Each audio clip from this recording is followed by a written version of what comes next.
good morning class. My name is Sonia and I am a teacher at Karelanchar, Amritsar. Today we are going to do number system 3. I hope you have gone through the videos of number system 1 and 2 and you also have solved the worksheets, right? So now let's start with the number system 3. Number system 3 के साथ शुरू करते हैं, जिसमें आज हम सबसे पहला टॉपिक जो है वो करेंगे HCF and LCM. सबसे पहले बच्चा मुझे बताइए, what do you mean by HCF and LCM? HCF is highest common factor and LCM is least common multiple. अब इसका मतलब क्या होता है कि जैसे मान लीजिए 2-3 नंबर्स गिवन है, इसमें आपको कहा जाता है कि HCF एंड LCM का मतलब क्या है.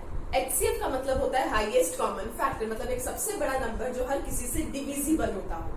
And LCM least common multiple, मतलब एक ऐसा सबसे छोटा नंबर जो हर नंबर का मल्टीपल होना चाहिए.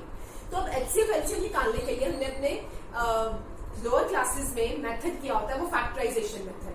बट अब उस मेथड के अलावा और देखते हैं कि और किस तरह से शॉर्टकट मेथड से हम HCF या LCM फाइंड आउट कर सकते हैं. Let's take an example. अगर बच्चे मैं आपको कहती हूँ कि मान लीजिए मुझे निकालना है 50, 80 एंड 25, इसका मुझे HCF एंड LCM फाइंड करना है. तो अब इसका मेथड हमारे पास क्या है. सबसे पहले बच्चा हम क्या करेंगे, हर नंबर को उसके प्राइम फैक्टराइजेशन की फॉर्म में लिखेंगे. 50 is 25 into 2, 25 is 5 square into 2, 80 is 16 into 5, 16 is 2 power 4 into 5 and 25 is 5 square, right? तो अब यहां से देखिए, अगर मैं सबसे पहले LCM की बात करूं कि अगर मुझे LCM फाइंड करना है तो हम LCM किस तरह से फाइंड आउट कर सकते हैं. सबसे पहले हम देखेंगे कि कौन कौन से प्राइम नंबर्स यूज हो रहे हैं. प्राइम नंबर्स हमारे पास यूज हो रहे हैं 2 and 5. LCM के केस में बच्चा हम हमेशा लेते हैं हाईएस्ट पावर. हम हमेशा कौन सी पावर लेंगे, हाईएस्ट पावर. 2 की हाईएस्ट पावर क्या है हमारे पास, 4 एंड 5 की हाईएस्ट पावर क्या है हमारे पास, 2. दैट मीन्स हमारे पास LCM क्या आ गया, 400. मतलब 400 एक सबसे छोटा नंबर है जो तीनों नंबर्स का मल्टीपल है. अब इसी तरह से अगर हम HCF की बात करें तो HCF के केस में हम लेते हैं प्राइम नंबर्स की लोएस्ट पावर. हम इसमें लेंगे प्राइम नंबर्स की लोएस्ट पावर.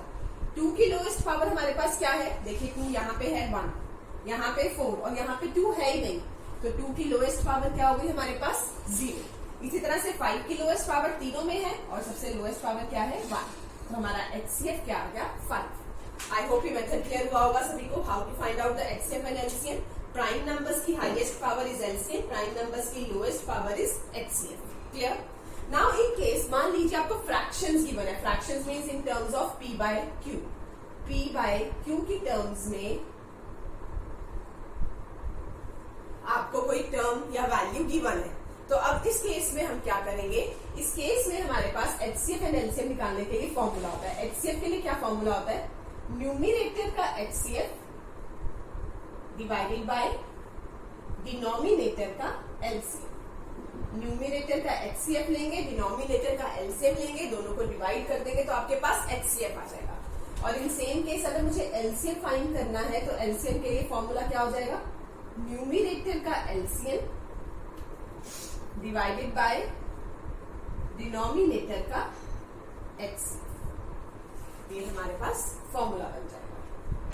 क्लियर, ये समझ में आया सभी को. और एक चीज हमेशा याद रखिएगा, फ्रैक्शंस के फॉर्म में जब भी हम HCF LCM फाइंड करेंगे तो डायरेक्टली फॉर्मूला अप्लाई करके क्वेश्चन सॉल्व नहीं करना. उस केस में बच्चा सबसे पहले आपको क्या करना है, जो भी आपको टर्म गिवन होगी उसको लोएस्ट टर्म में रिड्यूस करना है. अगर आप लोएस्ट टर्म में रिड्यूस नहीं करके डायरेक्ट अपना आंसर फाइंड आउट करने की कोशिश करते हैं तो आपका आंसर इनकरेक्ट आएगा. Clear everyone. चलिए तो बच्चे अपनी वर्कशीट के फर्स्ट 3 क्वेश्चंस जो है वो ट्राई कीजिए. Try question number 1, 2 and 3 from your worksheet. Video pause करके ट्राई कीजिए, देन हम यहाँ पे टैली करेंगे.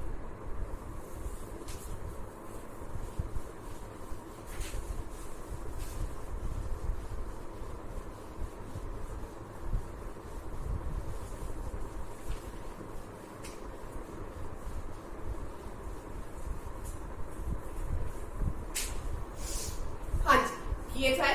चलिए सबसे पहले फर्स्ट क्वेश्चन देखते हैं. फर्स्ट क्वेश्चन था हमारे पास, find the HCF and LCM of 75, 150 and 180. 75 की prime factorization is 25 into 3. 150, 25 into 3, 75, 75 into 2, 150, 180, 45 into 4, 45 is 5 into 9 into 4, right? अब देखिए सबसे पहले एलसीएम की बात करते हैं. कौन कौन से प्राइम नंबर्स यूज हो रहे हैं? 5, 3, 2. 5 की हाईएस्ट पावर इज 2, 3 की हाईएस्ट पावर इज 2 एंड 2 की हाईएस्ट पावर इज ऑल्सो 2. तो यहां से आपका एलसीएम आ जाएगा 100 into 9, 900. अब अगर हम एचसीएफ की बात करें तो एचसीएफ के केस में हमने लेनी है प्राइम नंबर्स की लोएस्ट पावर. सो 5 की लोएस्ट पावर इज 1, 3 की लोएस्ट पावर इज अगेन 1, 2 यहाँ पे नहीं है तो 2 की lowest power is 0. So HCF is 15. Clear? तो आपके फर्स्ट क्वेश्चन का आंसर होगा ऑप्शन बी 15,900. क्लियर है सभी को? चलिए सेकेंड क्वेश्चन पे आते हैं. Second question is LCM of first 10 natural numbers. अब देखिए इसका एक मेथड है कि पहले तो मैं सारे के सारे फर्स्ट 10 नेचुरल नंबर्स लिखूं, फिर उनको प्राइम नंबर्स की फॉर्म में लिखूं, फिर प्राइम नंबर्स की हाईएस्ट पावर. तो ये मेथड थोड़ा सा लेंथी हो जाएगा. तो देखिए इसको और किस मेथड से कर सकते हैं. हमें पता है बच्चा एलसीएम हम किस तरह से फाइंड करते हैं? प्राइम नंबर्स की हाईएस्ट पावर. अब 1 to 10 फर्स्ट 10 नेचुरल नंबर में कौन कौन से प्राइम नंबर्स आ रहे हैं? 2, 3, 5, 7. बस यही 4 प्राइम नंबर्स आ रहे हैं और तो कोई प्राइम नंबर नहीं आ रहा. अब इसकी हाईएस्ट पावर लेते हैं. 2 की हाईएस्ट पावर हमारे पास क्या होगी?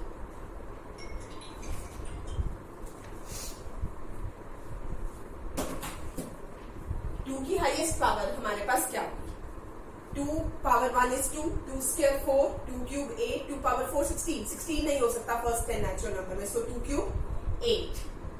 3 की हाईएस्ट पावर स्क्वायर 9, 5 की हाईएस्ट पावर 1, 7 की हाईएस्ट पावर 1. अब इसको आपस में मल्टीप्लाई करेंगे, which comes out to be 72 into 35, which comes out to be 2520.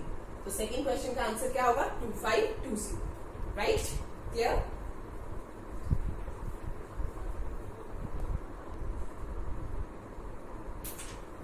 चलिए थर्ड क्वेश्चन सॉल्व किया.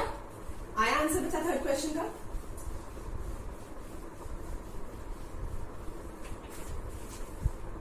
थर्ड क्वेश्चन में देखिए आपको कहा गया है 105 by 63, 56 by 49 एंड 20 by 14. सबसे पहले जब हम इसको सॉल्व करेंगे 21 पे कटिंग होके इट विल बिकम 5 by 3, 7 पे कटिंग होके 8 by 7 और ये 2 पे कटिंग होके 10 by 7. मतलब हमारे पास बच गया 5 by 3, 8 by 7 एंड 10 by 7.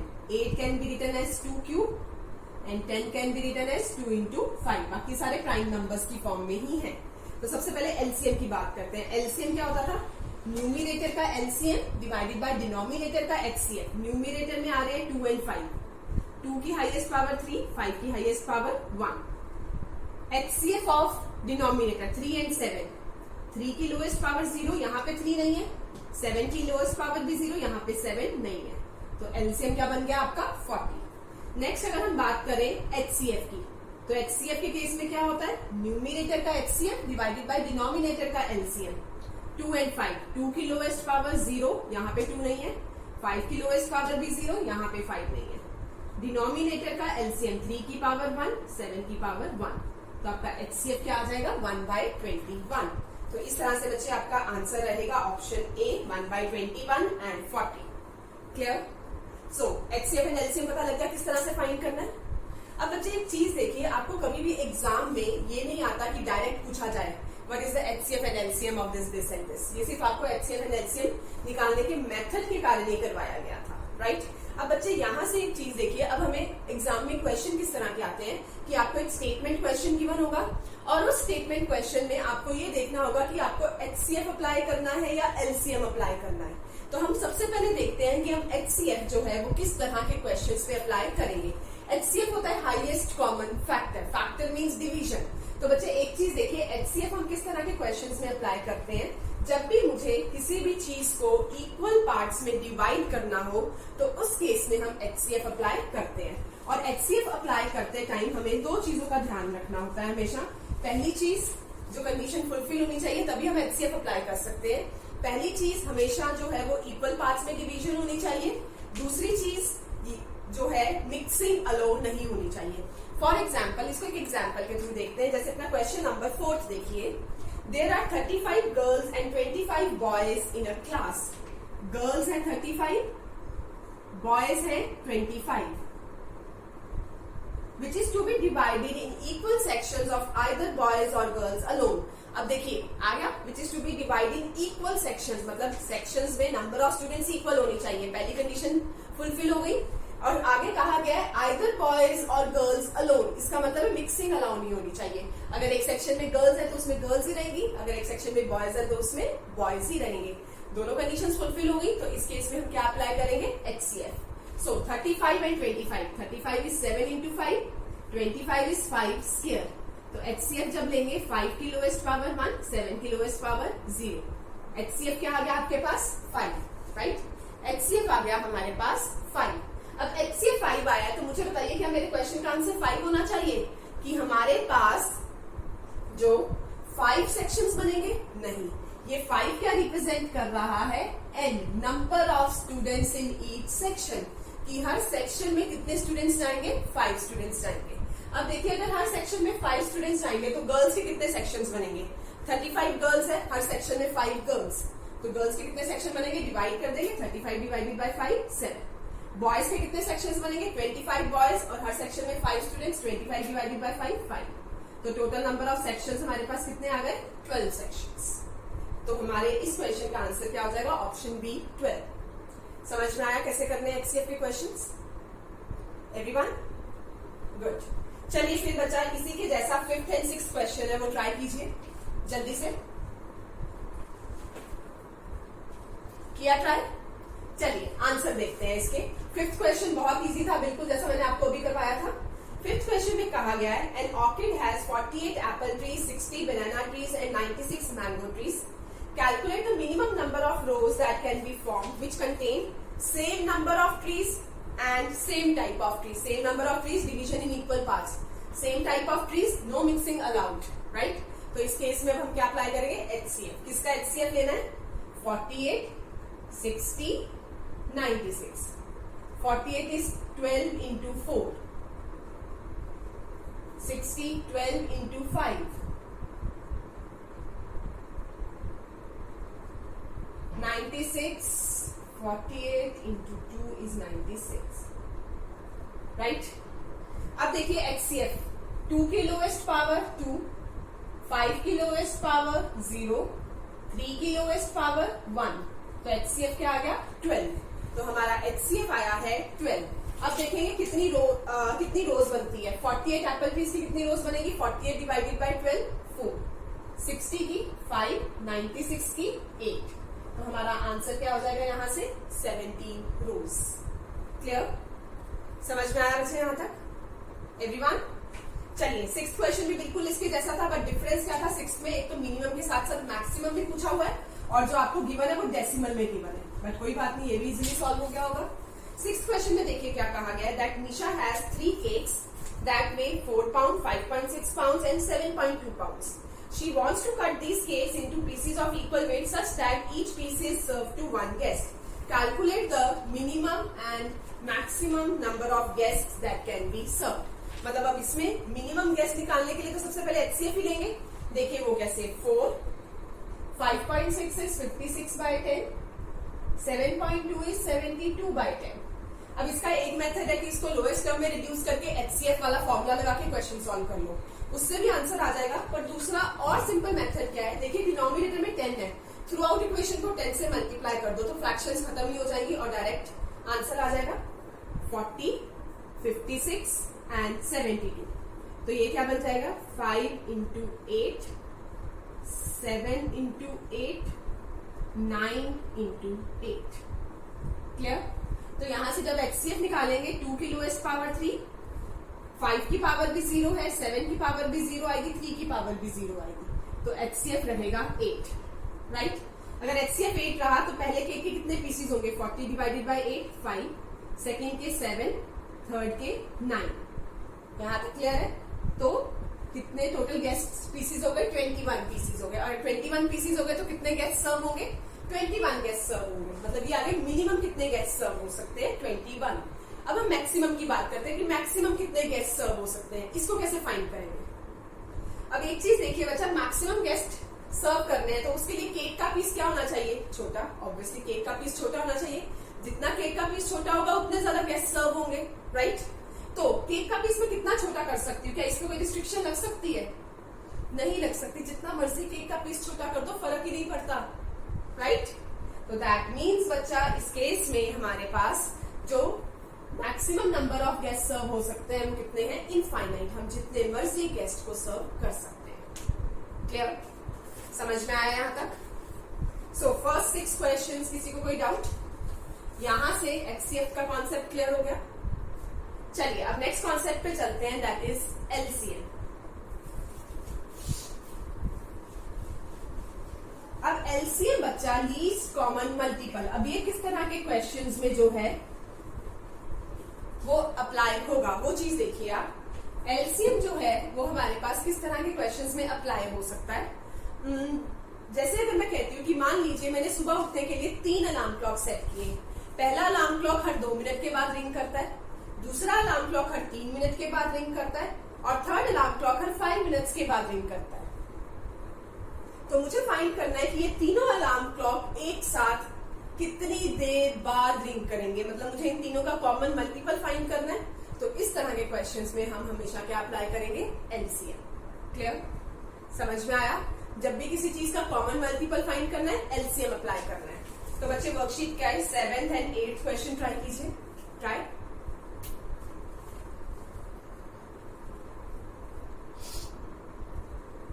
हुए 7 and 8 क्वेश्चन ट्राई? इजी थे? चलिए देखिए 7th question. 3 bells ring at regular interval of 8, 12 and 15 seconds respectively. Calculate after how long will all the bells ring together and calculate maximum number of times they can ring in an hour. अब देखिए 3 bells जो है वो ring हो रही है after 8, 12 and 15 seconds. सबसे पहले एलसीएम लेंगे। 8 is 2 cube, 12 4 into 3, 15 5 into 3. अब जब हम एलसीएम लेंगे 2 की पावर 3, 3 की पावर 1 एंड 5 की पावर 1, एलसीएम आ जाएगा आपके पास 120 seconds and 120 seconds is equivalent to 2 minutes. मतलब after every 2 minutes bells will ring together, right? तो पहले क्वेश्चन का तो आंसर हो गया 2 मिनट्स। अब सेकंड क्वेश्चन का आंसर निकालना है। सेकंड क्वेश्चन हमारे पास क्या था? Maximum number of times they can ring in an hour. मान लीजिए फ्रॉम 6 o'clock to 7 o'clock में बात करती हूँ कि 6 से लेके 7 तक की बेल्स जो है ये एक साथ कितनी बार मैक्सिमम टाइम रिंग कर सकती है। मुझे पता है हर 2 मिनट के बाद बेल्स रिंग कर रही हैं, which means 6 2, 6 4, 6 6 up to 7 o'clock तक जो है ये बेल्स एक साथ रिंग करेंगी। हर 2 मिनट के बाद बेल्स रिंग कर रही है, 1 आवर की बात कर रहे हैं, तो कितनी बार बेल्स एक साथ रिंग करेंगी? राइट? 30 टाइम्स। बट उन्होंने मैक्सिमम का पूछा है। अगर मैक्सिमम का पूछा है तो बच्चा 6 बजे भी तो बेल्स एक साथ रिंग करेंगी। हो सकता है एट द 0th आवर जब मैंने टाइम देखना शुरू किया तब भी बेल्स एक साथ रिंग कर रही हूँ, राइट? तो 6 बजे को भी कंसीडर करेंगे। तो हमारे पास मैक्सिमम का आंसर क्या होगा? 31 टाइम्स। क्लियर हुआ? हमेशा 0th सेकेंड को भी कंसीडर करना है। तो दैट मीन्स 7th क्वेश्चन का answer will be option A, 2 minutes and 31 times. Clear? चलिए 8th क्वेश्चन पे आइए।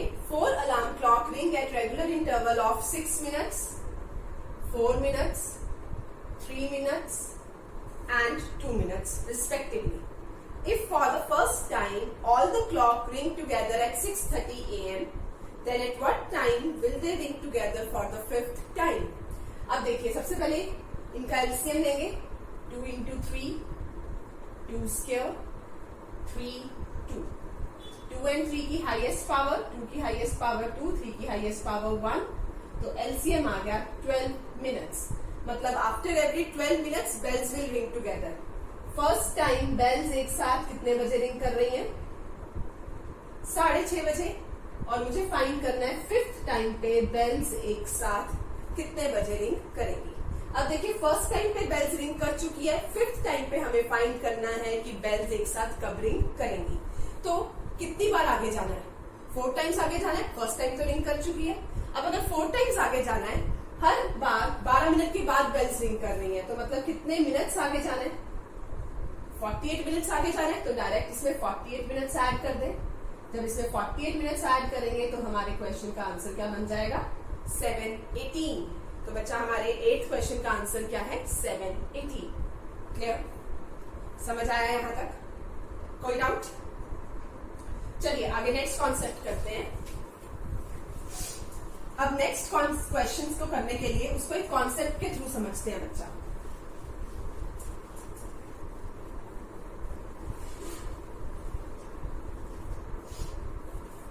जैसे मान लीजिए हमारे पास ऐसा गिवन है that find the least number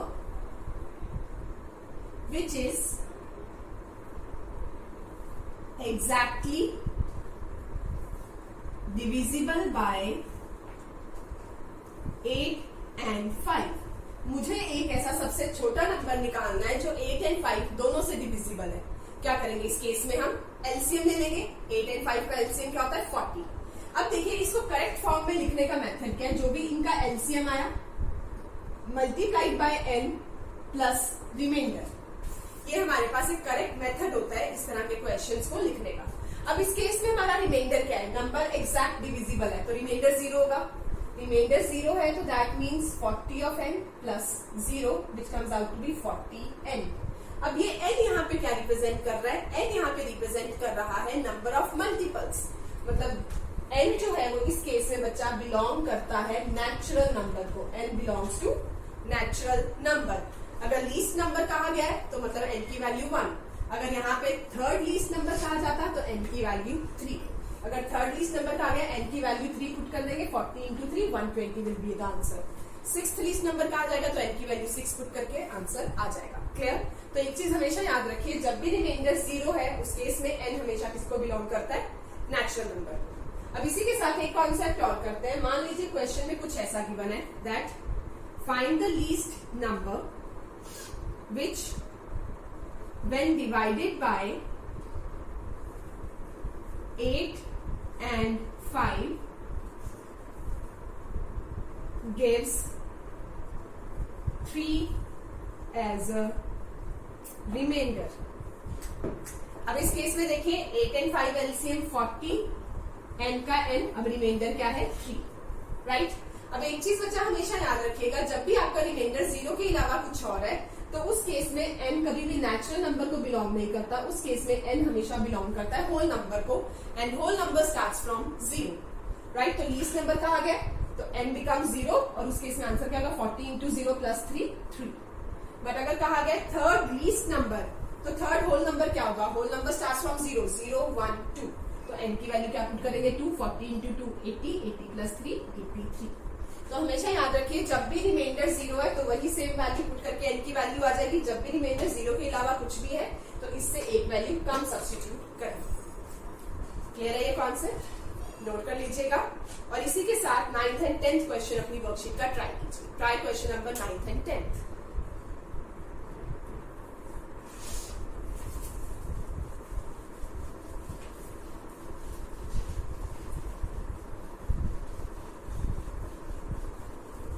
किया था बच्चे 9th and 10th क्वेश्चन? चलिए देखिए 9th क्वेश्चन क्या है? Which is the fifth least number which is exactly divisible by 10, 15 and 18। तो सबसे पहले हम जो है 10, 15 and 18 का एलसीएम लेंगे। 10 is 2 into 5, 15 is 3 into 5, 9 into 2 18। जो हमारे पास क्या आ जाएगा? 3 square 2 power 1 and 5 which is 90। LCM आ गया 90 ऑफ n बिकॉज रिमाइंडर 0 है। और कौन सा नंबर कहा गया? Fifth least number. तो n की वैल्यू क्या पुट कर देंगे? 5। तो हमारे इस क्वेश्चन का आंसर क्या हो जाएगा? 450। राइट? इसी तरह से 10th क्वेश्चन पे आते हैं। 10th क्वेश्चन में डिफरेंस क्या है? सिर्फ ये कहा गया है कि ऐसा कौन सा नंबर है फिफ्थ लीस्ट नंबर जो 10, 15 and 18 से डिवाइड होकर रिमाइंडर 3 देगा। एलसीएम हमें पता है 90 है तो इसमें इक्वेशन बनेगी 90n plus 3। बट रिमाइंडर 0 के अलावा कुछ और है और फिफ्थ लीस्ट नंबर है तो दैट मीन्स हमारे पास जो है वो n की वैल्यू हम क्या सब्स्टिट्यूट करेंगे 4, n की वैल्यू 4 सब्स्टिट्यूट करेंगे तो हमारे पास यहां से आंसर क्या आ जाएगा 363। क्लियर एवरीबडी, समझ में आया?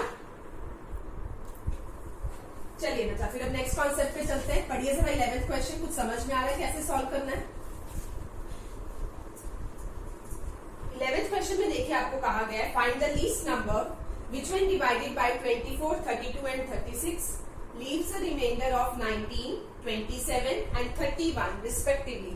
मतलब हमें कहा गया कि हमें एक ऐसा सबसे छोटा नंबर निकालना है जिसको अगर हम 24 से डिवाइड करें तो रिमाइंडर आए 19, 32 से डिवाइड करें तो रिमाइंडर आए 27, 36 से डिवाइड करें तो रिमाइंडर आए 31, राइट? अब देखिए सबसे पहला क्या है, मुझे क्या करना है, इन सभी का एलसीएम लेना है। 24, 32 एंड 36 का हम क्या लेंगे LCM. 3 into 8 2 power 5 9 into 4 LCM आ जाएगा 2 power 5 into 3 square that is 32 into 9 that is 288। अब एक चीज देखिए, मुझे पता है 288 एक ऐसा नंबर है जो 24 से भी एग्जैक्ट डिविजिबल है, 32 से भी एग्जैक्ट डिविजिबल है, 36 से भी एग्जैक्ट डिविजिबल है। ठीक, तो अब इस केस में बच्चा हमें क्या करना है, अब मुझे लेकिन चाहिए 24 के केस में ये रिमाइंडर, 32 में ये, 36 में ये। तो अब इसमें हम क्या करेंगे, सबसे पहले देखेंगे जिस नंबर से डिवाइड कर रहे हैं और जो रिमाइंडर है उनका आपस में डिफरेंस क्या है। 24 एंड 19 का डिफरेंस 5, 27 एंड 32 का डिफरेंस 5, 36 एंड 31 का डिफरेंस भी 5। सभी का डिफरेंस आपस में क्या है, सेम, राइट? तो जो डिफरेंस है वो डिफरेंस को हम एलसीएम में से क्या कर देंगे, सबट्रैक्ट। हमेशा याद रखिए जब भी रिमाइंडर्स अलग अलग होते हैं तो उस केस में हम रिमाइंडर्स का डिफरेंस उनके डिवाइजर के साथ देखते हैं, वो डिफरेंस सेम है और उसको हमेशा जो नंबर आता है उसमें से सबट्रैक्ट कर देते हैं। तो मेरे इस क्वेश्चन का आंसर क्या हो जाएगा 283। क्लियर, समझ में आया कैसे करना है? सेम इसके जैसा ही बच्चा क्वेश्चन नंबर 12 है, ट्राई कीजिए जरा, वीडियो पॉज करके ट्राई कीजिए। देखिए 12th क्वेश्चन किस तरह से करना है। 12th क्वेश्चन में कहा गया है find the least number which when divided by 35, 45 and 55 leaves a remainder of 25, 35 and 45। मतलब इस केस में क्या करेंगे, एलसीएम लेंगे 35, 45 एंड 55 का। जो एलसीएम आएगा सभी का आपस में डिफरेंस कितने का है, 10 का, वो सबट्रैक्ट कर देंगे। 35 7 into 5, 5 into 9, 5 into 11। तो एलसीएम क्या आ जाएगा 5, 3 square 7 11, 45 into 77 which comes out to be 3465। अब जो हर किसी का डिफरेंस है वो कितने का है, 10 का। तो मेरे क्वेश्चन का आंसर क्या बन जाएगा 3455। Clear everyone? फर्स्ट 12 क्वेश्चंस, किसी को कोई डाउट तो नहीं है? चलिए नेक्स्ट कॉन्सेप्ट समझने से पहले अगेन जो है नेक्स्ट क्वेश्चन करने से पहले कॉन्सेप्ट समझते हैं। बच्चे लेट अस सपोज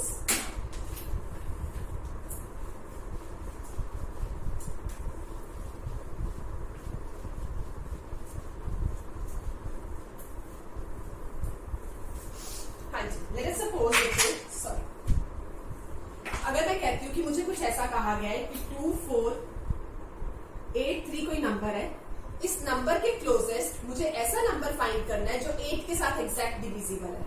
तो उस केस में मैं क्या करूंगी, सबसे पहले 8 से डिवाइड करके इसका रिमाइंडर चेक करूंगी क्या आएगा।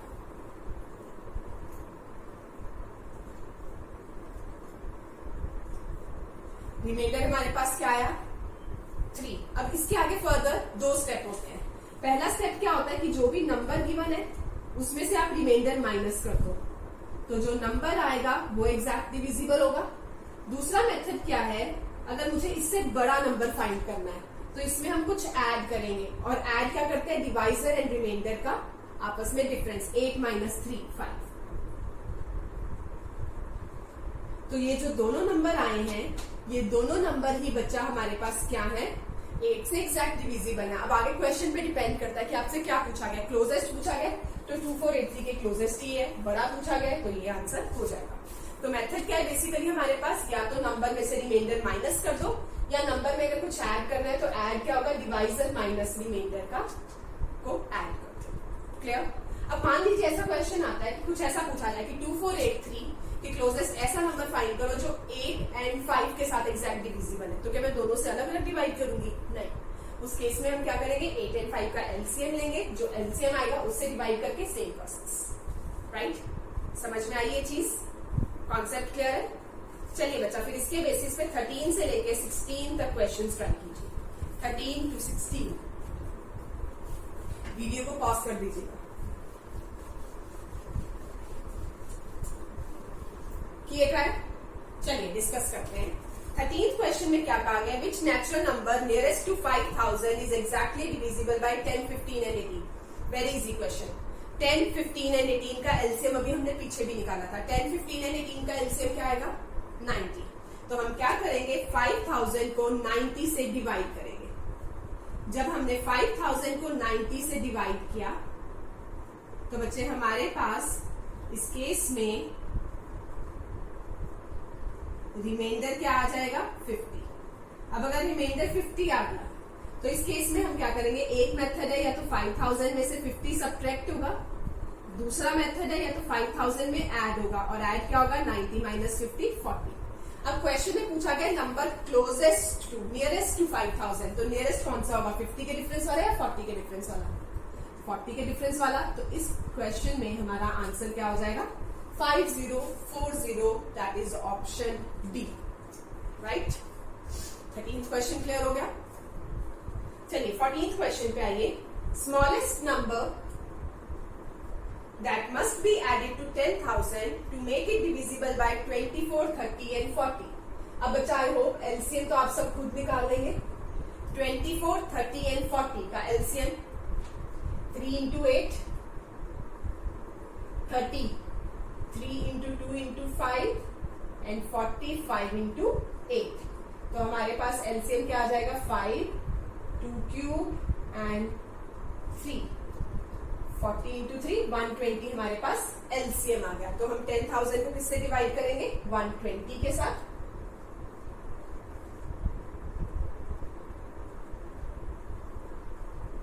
जब हम इसको 120 के साथ डिवाइड करते हैं तो हमारे पास रिमाइंडर क्या आता है, 40 रिमाइंडर आया। मतलब दो मेथड है, या तो 40 सब्ट्रैक्ट होगा, बट क्वेश्चन में पूछा गया what number must be added, तो ऐड क्या करेंगे, 120 माइनस 40 दैट इज 80। तो मेरे इस क्वेश्चन का आंसर क्या जाएगा, 80 must be added, that is option A. Clear? 14th question clear है। चलिए 15th क्वेश्चन पे आते हैं।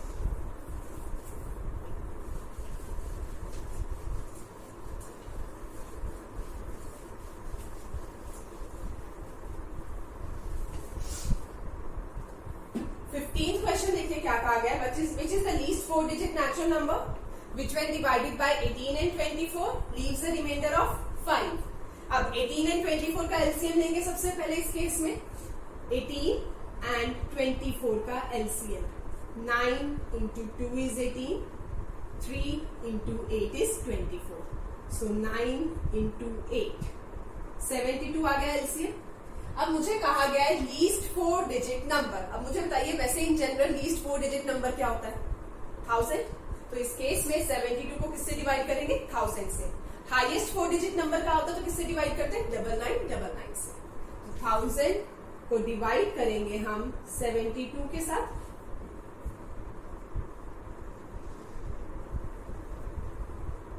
रिमाइंडर आ गया 64। अब देखिए दो मेथड है, या तो 1000 में से 64 माइनस होगा या 1000 में 72 माइनस 64 ऐड होगा।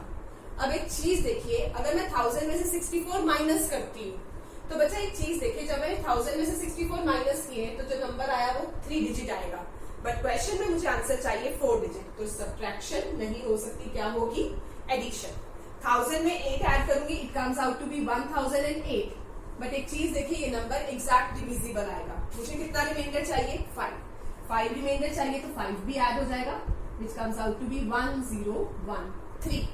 तो 15th क्वेश्चन का answer C option 1013। Clear? I hope बच्चा सभी को समझ में आ रहा है। क्लियर है यहाँ तक? चलिए 16th क्वेश्चन पे आइए। 16th question is Which is the highest 3-digit natural number which when divided by 5, 4 and 3 leaves a remainder of 4, 3 and 2 respectively. 5, 4 and 3. तो मतलब इस केस में हमें 5, 4 and 3 तीनों का एलसीएम लेंगे. तीनों का एलसीएम डायरेक्ट ही है क्योंकि कुछ भी कॉमन नहीं है, 60 आ जाएगा.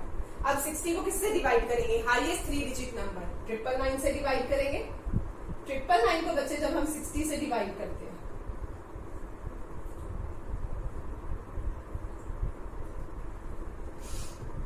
तो हमारे पास रिमाइंडर क्या आ गया? 39.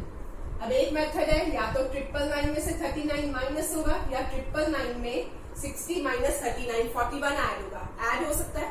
नहीं हो सकता क्योंकि इस केस में अगर मैंने ऐड किया तो नंबर 4 डिजिट बन जाएगा, बट मुझे आंसर 3 डिजिट चाहिए. तो जब मैंने सब्ट्रैक्ट किया it comes out to be 960. But 960 बच्चा ऐसा नंबर है जो एग्जैक्ट डिविजिबल है. इस केस में रिमाइंडर चाहिए कुछ. 5 के केस में रिमाइंडर चाहिए 4, 4 के केस में रिमाइंडर चाहिए 3, 3 के केस में रिमाइंडर चाहिए 2. ये कॉन्सेप्ट अभी हमने किया कि अगर रिमाइंडर अलग हो तो उनका डिफरेंस चेक कीजिए. हर किसी का डिफरेंस क्या है? 1. तो 1 क्या हो जाएगा? सब्ट्रैक्ट. तो मेरा इस केस में आंसर क्या होगा? 959. That is option A. Clear? 16th question clear है बच्चे सभी को? यहां तक समझ में आया फर्स्ट 16 क्वेश्चन? कोई डाउट? चलिए तो फिर नेक्स्ट चलते हैं, नेक्स्ट कॉन्सेप्ट पे चलते हैं, रिमाइंडर्स वाले कॉन्सेप्ट पे. ये कर दो इरेज. अपनी वर्कशीट का बच्चे 17th क्वेश्चन पढ़िए जरा. बहुत ही इजी कॉन्सेप्ट है ये हमारे पास.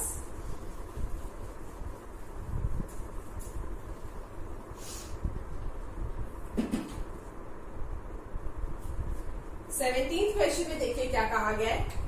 If x is 11 and 1 plus 6, मतलब अगर x एक ऐसा नंबर है जिसको 11 से डिवाइड करने पे रिमाइंडर आ रहा है 6, y एक ऐसा नंबर है जिसको 11 से डिवाइड करने पे रिमाइंडर आ रहा है 7, तो अगर हम x प्लस y को 11 से डिवाइड करेंगे तो उस केस में हमारा रिमाइंडर क्या होगा? ये क्वेश्चन पूछा गया. अब एक चीज देखिए जो इस केस में कॉमन है, हर किसी का डिवाइजर क्या है? 11. एक चीज हमेशा याद रखिए, जब डिवाइजर थ्रू आउट कॉमन होता है तो उस केस में हम क्वेश्चन को बहुत इजीली सॉल्व कर सकते हैं. कैसे सॉल्व कर सकते हैं? जो भी नंबर्स गिवन है उनको उनके रिमाइंडर से रिप्लेस कर दो. राइट? x का रिमाइंडर क्या है? 6. x को रिप्लेस कर दो 6 से. y का रिमाइंडर क्या है? 7. y को रिप्लेस कर दो 7 से. 6 प्लस 7 इज 13. 13 को जब हमने 11 से डिवाइड किया तो इस केस में हमारा रिमाइंडर क्या आ गया? 2. तो हमारे 17th क्वेश्चन का आंसर क्या होगा? Option C 2. राइट? समझ में आया यहाँ तक? 18th and 19th बच्चा बिल्कुल इसके जैसे ट्राई कीजिए. 18th and 19th question video pause करके. चलिए 18th क्वेश्चन देखिए. 18th क्वेश्चन में कहा गया, क्वेश्चन सेम है, बस ये कहा गया कि x square plus y square को अगर हम 11 से डिवाइड करेंगे तो उस केस में रिमाइंडर क्या होगा? x का रिमाइंडर था 6, तो 6 स्क्वायर इज 36. y का रिमाइंडर था 7, 7 square is 49 divided bye 11. 85 divided by 11. 11 को 85 से डिवाइड करेंगे तो रिमाइंडर हमारे पास क्या आ जाएगा? 8. तो हमारे पास 18th क्वेश्चन का answer option B 8. Right? 19th question बताइए. 19th क्वेश्चन भी बिल्कुल सेम है, बट डिफरेंस क्या है? उसमें हमारे पास वेरिएबल एक हो गया. 19th क्वेश्चन में कहा गया a number n when divided by 7 leaves a remainder 4. What is the remainder left when 2n square plus 3 is divided by 7? अब इस केस में देखिए डिवाइजर सेम है 7, 7. तो n को किससे रिप्लेस करेंगे? 4 से. n की जगह पे क्या सब्स्टिट्यूट कर देंगे? 4. 4 स्क्वायर 16, 16 इंटू 2 32, 32 प्लस 3 35. एंड 35 को जब हमने 7 से डिवाइड किया तो उस केस में हमारा रिमाइंडर 0. समझ में आया सभी को? एवरीवन? आई होप बच्चा 19 तक कॉन्सेप्ट क्लियर है. चलिए अब इसके आगे दो बहुत ही छोटे छोटे कॉन्सेप्ट रह गए हैं जो हम डिस्कस करते हैं. सबसे पहले 20th क्वेश्चन देखिए. 20th क्वेश्चन में बच्चा हमें रिमाइंडर फाइंड आउट करना है. अब देखिए रिमाइंडर कैसे फाइंड करेंगे. जैसे फर्स्ट क्वेश्चन देखिए. First question is 9 power 50 when divided by 8 what is the remainder left. अब बच्चा एक चीज देखिए, क्या मैं 9 पावर 50 प्रैक्टिकली फाइंड आउट कर सकती हूँ? नहीं कर सकती. तो अब इस तरह के क्वेश्चंस को मैं कैसे सॉल्व करूंगी? सबसे पहले हम 9 जो है बेस जो है उसको ब्रेक करेंगे और उसको इस तरह से ब्रेक करने की कोशिश करेंगे कि ये जो नंबर है, कि जो डिवाइजर है, एक नंबर या तो डिवाइजर होना चाहिए या उसका मल्टीपल होना चाहिए, राइट। सो 9 को किस तरह से ब्रेक करेंगे, 8 + 1 लिखा जा सकता है। इससे क्या हो गया कि जो एक नंबर है वो डिवाइजर आ गया। अब देखिए, जब मैं 8 को 8 से डिवाइड करती हूँ, रिमाइंडर पे वर्क करना है, रिमाइंडर कुछ बचेगा, 8 when divided by 8, remainder is 0। तो रिमाइंडर के केस में ये चीज कैंसल आउट हो गई, क्या बचा, 1 पावर 50, 1 की जो मर्जी पावर हो 1। तो हमारे 20th के फर्स्ट पार्ट का आंसर क्या होगा, 1। आई होप क्लियर हो रहा है बच्चे, सभी को समझ में आया। और दूसरी चीज हमेशा जो हमने नंबर सिस्टम 1 में भी डिस्कस की थी, रिमाइंडर कभी नेगेटिव नहीं हो सकता। इन केस बच्चा आपका रिमाइंडर कभी नेगेटिव आता है तो उसमें हम क्या करते थे, डिवाइजर ऐड करके अपने रिमाइंडर को पॉजिटिव बनाते थे। क्लियर कीजिए 20th के सारे पार्ट ट्राई, वीडियो को पॉज करके 20th के बच्चा सारे पार्ट्स ट्राई कीजिए, फिर हम डिस्कस करेंगे। करें डिस्कस, चलिए सेकेंड पार्ट देखिए। Second part is 7 power 50 divided by 8। 7 को कैसे लिखेंगे, 8 माइनस 1 पावर 50, राइट। अब 8 से 8 रिमाइंडर खत्म हो गया, बचा क्या, -1 पावर 50। नेगेटिव नंबर की पावर इवन है तो नंबर तो पॉजिटिव ही हो जाएगा, मतलब सेकंड केस में अगेन आंसर क्या आया, 1। Third 14 power 49 divided by 50। अब 14 को किस तरह से ब्रेक करेंगे, 15 -1 power 49 divided by 50। Again remainder is -1 power 49, negative number है बट साथ में पावर भी और है तो ये नंबर नेगेटिव ही रहेगा, -1। अब रिमाइंडर नेगेटिव आ रहा है, नेगेटिव को पॉजिटिव कैसे करना है, डिवाइजर ऐड करके। तो मेरे इस केस में आंसर क्या जाएगा, 40। थर्ड पार्ट का answer will be 40, right. Next fourth part, 64 power 65 divided by 13। अब बच्चे इस केस में एक चीज देखिए, जब मैं इसको ब्रेक करूंगी तो वो 13 में ब्रेक नहीं हो सकता। तो मैंने कहा था या तो ब्रेक करते टाइम एक साइड पे डिवाइजर होना चाहिए या उसका मल्टीपल होना चाहिए। तो 64 की क्लोजेस्ट 13 का मल्टीपल चेक करेंगे, वो क्या है, 13 into 5 is 65। तो 64 को कैसे लिखेंगे, 65 -1 पावर 65 डिवाइडेड बाय 13। अब बच्चे जब हम सॉल्व करेंगे 65 डिवाइडेड बाय 13, क्वेश्चन पे वर्क नहीं करना, रिमाइंडर पे करना है। 65 डिवाइडेड बाय 13, रिमाइंडर 0, तो बचा क्या, -1 पावर 65 विच इज -1।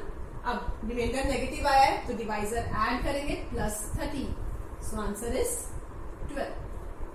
क्लियर, समझ में आ रहा है। Next one, fifth, 122 power 121 divided by 11। अब 122 को किस तरह से ब्रेक करेंगे, 121 + 1 पावर 121 डिवाइडेड बाय 11। ठीक, तो विच मीन्स ये तो रिमाइंडर के केस में 0 हो गया, बच गया 1 पावर 121 विच इज 1। तो फिफ्थ पार्ट का आंसर 1। क्लियर है बच्चे सभी को, आई होप बच्चा ये कॉन्सेप्ट क्लियर होगा एवरीवन। चलिए बच्चा अब आज के लास्ट कॉन्सेप्ट की तरफ चलते हैं, which is find the digit at units place. अब सबसे पहले बच्चा मुझे बताइए यूनिट प्लेस का मतलब क्या होता है। Unit place means right most side से जो फर्स्ट डिजिट होती है उसको हम यूनिट डिजिट कहते हैं, करेक्ट। अब ऑब्वियसली एग्जाम में बहुत सिंपल क्वेश्चन तो नहीं आएगा ना ऐसा कि 248 है, उसे बताइए यूनिट डिजिट क्या है, क्योंकि उस केस में तो मुझे पता ही है कि अगर ऐसे लिखा हुआ है 248 तो यूनिट डिजिट क्या है, 8। एग्जाम में क्वेश्चन किस तरह के आएंगे, अपनी वर्कशीट में लेके 21st के जो पार्ट्स की वजह 2 पावर 53 का यूनिट डिजिट निकालना है। तो क्या मेरे लिए प्रैक्टिकली पॉसिबल है कि 2 पावर 53 को मैं सॉल्व कर सकूं, नहीं कर सकती। तो इसके लिए बच्चा हमारे पास एक रूल होता है, वो रूल आप सबसे पहले नोट करेंगे, फिर हम क्वेश्चन सॉल्व करेंगे। Write down the rule.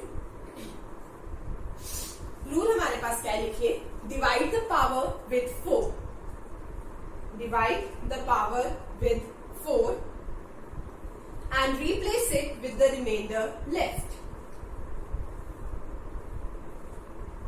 and replace it with the remainder left. If remainder is 0, then replace it with 4.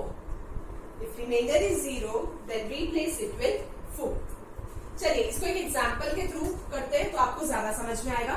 अब बस एक रूल जो याद रखना है वो ये है कि पावर्स को हमेशा 4 से डिवाइड करना है, और ये 4 से डिवाइड क्यों करना है, क्योंकि साइक्लिसिटी का रूल होता है।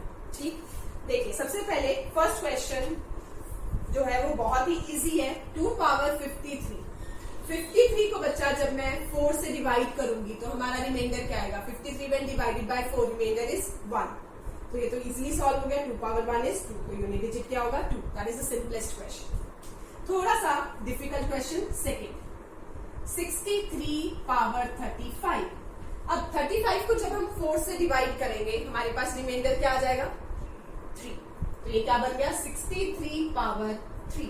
अब देखिए 63 की पावर 3 निकालना भी जो है वो थोड़ा सा डिफिकल्ट टास्क है, इतना इजीली नहीं हम फाइंड कर सकते। तो हम क्या करेंगे, इस केस में मुझे सिर्फ यूनिट डिजिट की बात करनी है, तो बच्चा मैं सिर्फ यूनिट डिजिट को कंसीडर करूंगी, उसके आगे जितने भी डिजिट्स हैं उनको इग्नोर कर दूंगी। क्या बच गया 3 क्यूब, 3 का क्यूब क्या होता है 27, तो हमारा यूनिट डिजिट क्या आ गया 7। समझ में आया एवरीवन? नेक्स्ट थर्ड पार्ट देखिए क्या है, 58 पावर 100। 100 को जब हम 4 से डिवाइड करेंगे रिमाइंडर क्या आएगा 0, क्योंकि नंबर एक्सैक्ट डिविजिबल है। और अभी मैंने आपको समझाया, रूल में लिखवाया कि जब भी रिमाइंडर 0 है तो रिप्लेस हमेशा किससे होगा 4 से। तो यहाँ पे हमारे पास क्या आ जाएगा 58 पावर 4, 5 को वैसे ही कैंसिल आउट कर दिया, बच गया 8 पावर 4। अब 8 पावर 4 को भी मैं थोड़ा सिंप्लीफाई कर सकती हूँ। कैसे, 8 पावर 4 को बच्चे हम ऐसे लिख दें तो कैलकुलेट करना इजी हो जाएगा, राइट। 8 का स्क्वायर क्या होता है 64, 8 का स्क्वायर क्या होता है 64। अब देखिए मुझे यूनिट डिजिट की बात करनी है तो 6 को फिर कंसीडर मत कीजिए, 4 इंटू 4 16, तो हमारा यूनिट डिजिट क्या आ गया 6। तो थर्ड पार्ट का आंसर क्या है 6। क्लियर, समझ में आया? Last 2 parts, fourth and fifth, खुद ट्राई कीजिए, जरा वीडियो को पॉज करके ट्राई कीजिए। चलिए देखते हैं, कर लिया ट्राई, आया होगा आंसर। 52 power 52 and 53 power 53। 52 को जब 4 से डिवाइड किया रिमाइंडर 0, तो रिप्लेस किससे होगा 4 से। तो यहाँ पे 52 पावर 4, 53 को डिवाइड किया रिमाइंडर 1, रिप्लेस किससे होगा 1 से। 5 को कंसीडर नहीं करेंगे। 2 पावर 4 तो वैसे ही हमें पता है क्या होता है 16। 3 पावर 1 इज 3, 1 को कंसीडर नहीं करेंगे। 6 इंटू 3 18, तो यूनिट डिजिट इज 8। क्लियर? जितनी कैलकुलेशंस बच्चे इजी हो सकती है उतनी कैलकुलेशंस इजी करके काम कीजिए, क्योंकि काम तो सिर्फ यूनिट डिजिट पे करना है ना। Last fifth part, 3 power 65, 6 power 59, 7 power 71। 3 power 65, 65 को बच्चे जब हम डिवाइड करेंगे तो हमारे पास रिमाइंडर क्या आएगा 1। 59 को डिवाइड करने पे रिमाइंडर 3, 71 को डिवाइड करने पे रिमाइंडर 3। 3 power 1 is 3। 6 का क्यूब क्या होता है 216, 7 का क्यूब क्या होता है 343।